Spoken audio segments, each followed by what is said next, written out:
Pendeta Ezra, selamat sore. Tolong tanya, bagaimana dengan orang yang mati lalu masuk neraka? Apakah dengan tubuh yang fana ini seperti waktu di dunia, sehingga bisa merasakan panasnya api yang tak berkesudahan? Dan bagaimana dengan orang yang mati langsung ke surga? Apakah sudah langsung menikmati kebahagiaan di surga atau harus menunggu?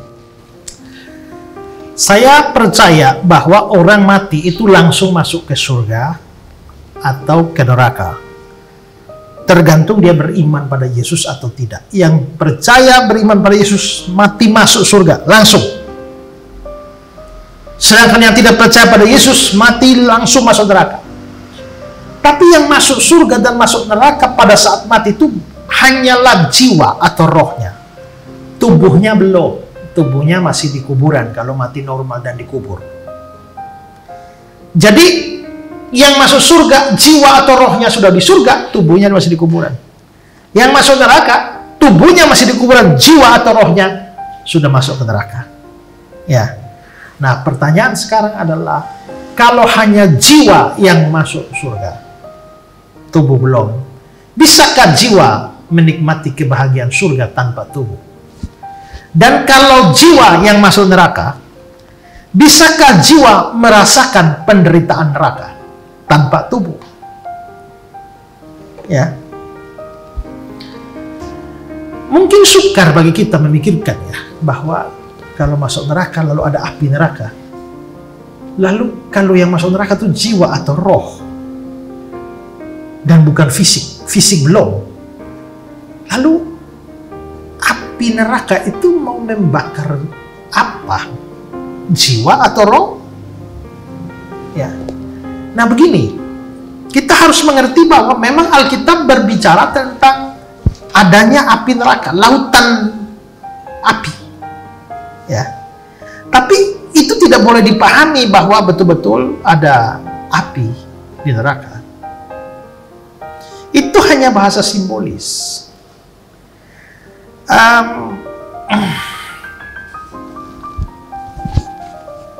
Menjadi tidak, kalau misalnya Pak Sami, neraka atau lautan api, kira-kira neraka terang atau gelap? Terang.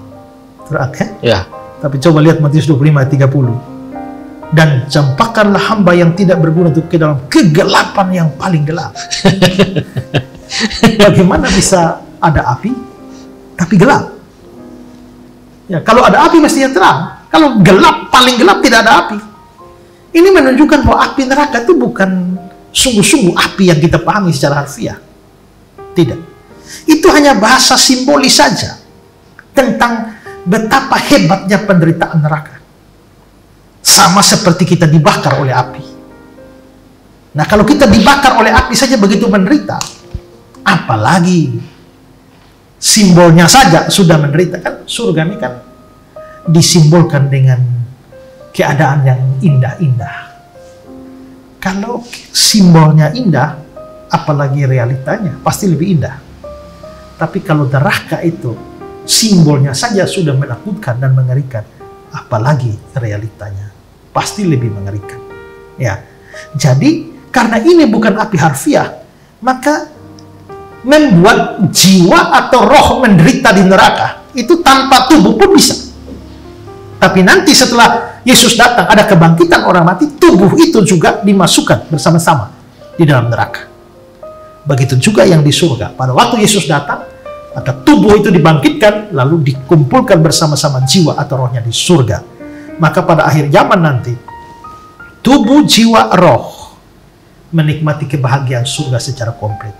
Sedangkan yang masuk neraka, tubuh, jiwa, rohnya itu mengalami penderitaan neraka secara komplit.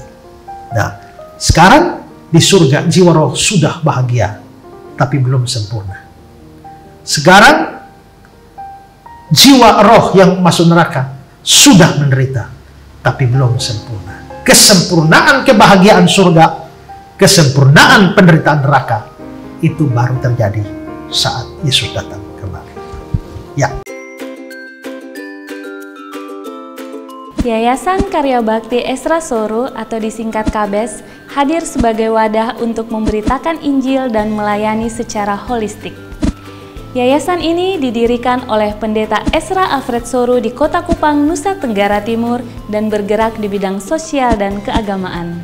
Yayasan ini memiliki visi menjadi lembaga yang mempunyai andil dalam membentuk kekristenan yang gigih dalam memberitakan Injil serta setia kepada ajaran yang alkitabiah dan melayani secara holistik. Dan misi dari yayasan ini yaitu melakukan pemberitaan Injil dan penyebaran ajaran yang alkitabiah secara langsung maupun melalui berbagai media, juga mempersiapkan dan mengutus misionaris-misionaris lokal ke berbagai wilayah, terutama ke pelosok-pelosok, serta mengadakan seminar-seminar atau pelatihan-pelatihan doktrinal, dan melakukan aksi-aksi sosial yang mengarah kepada pelayanan Kristiani yang bersifat holistik. Berikut serangkaian kegiatan yang telah dilaksanakan oleh Yayasan Karya Bakti Ezra Soru. Bagi saudara dimanapun berada yang rindu untuk mendukung pelayanan kami, khususnya melalui dukungan dana, maka saudara dapat menyalurkannya ke nomor rekening yang tersedia. Untuk informasi selengkapnya dapat menghubungi Sekretariat Yayasan Karya Bakti Ezra Soru melalui nomor berikut ini. Mari beritakan Injil dan melayani sesama dengan kasih bersama Yayasan Karya Bakti Ezra Soru. Tuhan Yesus memberkati.